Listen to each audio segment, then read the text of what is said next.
कभी कभी जिंदगी को उजड़ने में सालों नहीं सिर्फ कुछ मिनट लगते हैं।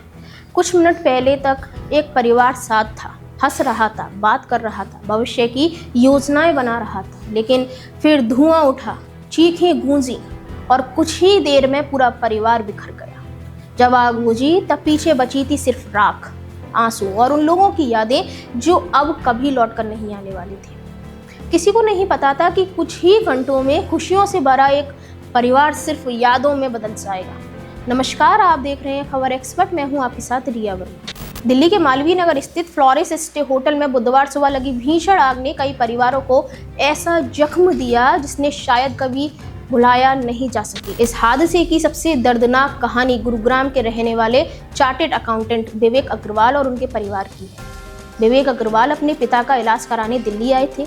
उनके पिता साकेत स्थित मैक्स अस्पताल में भर्ती थे।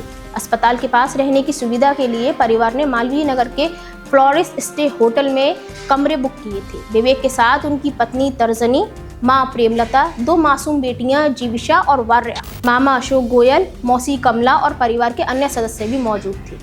उन्हें क्या पता था कि जिस पिता की देखभाल के लिए वे दिल्ली आए हैं, उनसे मुलाकात शायद आखिरी साबित होगी। बुधवार सुबह करीब 8:30 बजे अचानक होटल में आग लग गई। शुरुआती कुछ मिनटों में लोगों को शायद अंदाजा भी नहीं था कि खतरा इतना बड़ा है, लेकिन देखते ही देखते धुआं पूरे होटल में फैलने लगा। जो लोग नीचे की मंजिल पर थे उनमें से कुछ किसी तरह बाहर निकलने में सफल रहे, लेकिन ऊपरी मंजिल पर मौजूद लोगों के लिए हालत तेजी से भयावह होते गए। धुएं ने कमरों को अपनी चपेट में लेना शुरू कर दिया। लोगों को सांस लेना मुश्किल हो गया, चीख पुकार मच गई।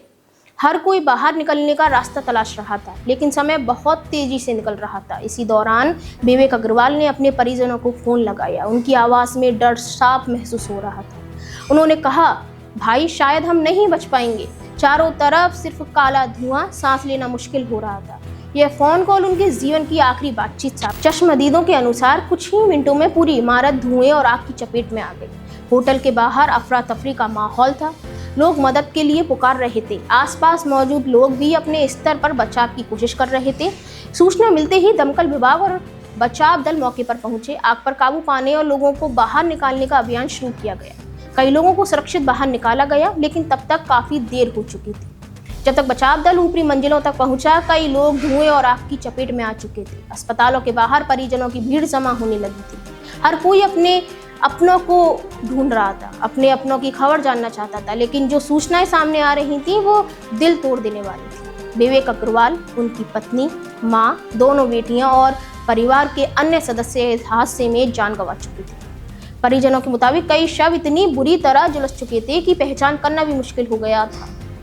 कई मामले में डीएनए जांच की मदद ली गई ताकि मृतकों की सही पहचान सुनिश्चित की जा सके। इस हादसे के बाद जांच एजेंसियां भी सक्रिय हो गई। अधिकारियों ने होटल की सुरक्षा व्यवस्था, निर्माण संबंधी अनुमतियों और अन्य पहलुओं की जांच शुरू कर दी। पुलिस ने होटल मालिक को हिरासत में लेकर पूछताछ शुरू की है और ये पता लगाने की कोशिश की जा रही है कि सुरक्षा मानकों के पालन में कहीं कोई गंभीर चूक तो नहीं हो। लेकिन इन सभी जांचों और कार्रवाइयों के बीच सबसे बड़ा सच यही है कि कई परिवारों ने अपने प्रियजनों को हमेशा के लिए खो दिया।